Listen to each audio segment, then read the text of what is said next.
Praise the Lord. Hallelujah. Odofo onyankopon shira wate. Onyankopon nya okese no ntre wahye ene na wotwe nsoso ye nyame ni onyam ye mpaebo nyina ne se.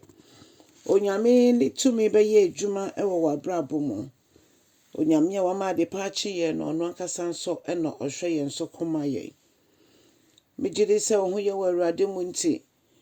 Awurade bekoso atil nenim ede akyerɛw. Awurade ye mpaebo na peni se Awurade fa wakwan de wo hene na church ni esese yeye. Na ya brabo nyina afata woni onyam di no. Ede ahye wudin konkre ni onyam. Ewo Jesus Christ de mu. Hallelujah. Odofo mema wakwa abanan so de bauti asie senjumedi so. Yebefa ya kenkan samu efi Isaiah eti eduanan baako. Abroni beka se 41. Nchiche munkron kosi du miensa. Isaiah 41, 9 to 13. Adolfo me nti Awurade asem. Awurade se, ma frawo efi asase echi no ho a. Na meka kyerɛw se makoa anamabawa. Mina mayu me ena mafrawo. Na anyade a meto atwene. Odofo asem we mu odu. Awurade se wonya afra yen na wafra yen. Anyade a obeto yen atwene kwan bia so. Ti odofo bia na wonam te bia bi mu. Bia wabafa Kristo nso wahwe ase. Bia te bia bi agye wo ekosi bebi ama wo wura ho. Onyankopɔn se kai se onto yen entwene onto wo ntwene kwan bia so. O se ensuro efise me ne wo ena ewo ho. Ema wabemu mu efise me ne wo Nyankopɔn.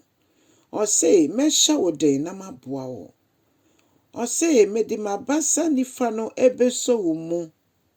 Menkunu medie abasa nifa no. O se hwe watamfo se de omani abre se de omobu afu.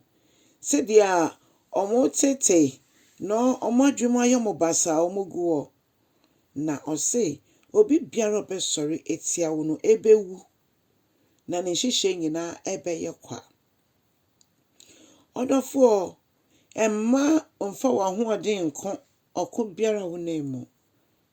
Efisi ye ni honam ne moja na ye ni omonyo. Ye ni sumo etumfo. Bonso no bi chiru obi ta wo wonte ase.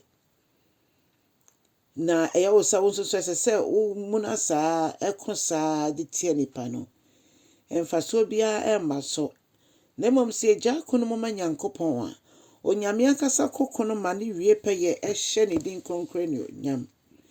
Ene na oka kye ye ne se obi biara obetata yen na obe yese otwa ya hwefom no ono nyame ankasa ono ene nipa no beko edi ne sunkonim na obeku nipa no mpo. O se wo be hwehwe ta nipa no na nya de obehu no. No se omo preso omo ne wo ekono. Omo tu sha wo so no. Omo ne ye nyina ebe ye kwa. Dumiensa no o se efise mede mabasa nifa no ena mede eso mu.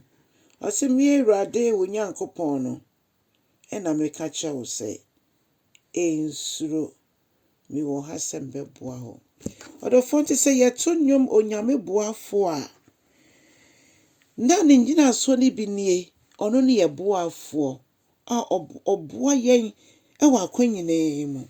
Yesika semu yaredom sori yeso a yatamfo sori yenso a se yadwuma ye kunsene na ye ho bebia yen concluding kosi a o se oyeyemboafo ordinary basa nifa no enkonim dia basa nifa no beso yemu eno odikita yemu besi sabre o ente san kamene wonke ye ni bebi agina onyame ye nokwafo na samunso ye nokro na nokro die sododo odofo na ekemeka ade ahye wonkron no pen a ne se fa wo ho to Awurade so fa wakwan hye ne nsa na ono ankasa ondi wo kan ɛna wo kɔ adwuma ebia wo fie ebia obɛkɔ krom ebia wo tu kwan ti bia wo mu bia fa hye Awurade nsa wadwem mu na yɛ konsene no a wontimi conclude bibia no gya ne nyina mu hye Awurade nsa nya brɛ ne wo papa ani nkɔmmɔ mama yɛnya brɛ ne yɛ papa ani nkɔmmɔ yɛnya brɛ ensua na asɛm yɛnya brɛ ntie na asɛm nneɛma no kwan na no ankasa ɛmfa adeɛ nyina nnomum hyɛ na so ɔmmra ase Onyankopɔn nhyira wo no nyɛ ɔkɛseɛ nim sɛ na wɔtwe mu ne wode ato nyame anim bia no Awurade ayɛ na ɔbɛyɛ ma na aboro so ahyɛ ne din kronkron ne onyam nyame nhyira wo ma da yi nso fa ka nyame asɛm kyerɛ foforɔ so na kyɛ asɛm no nyame nhyira wo bye bye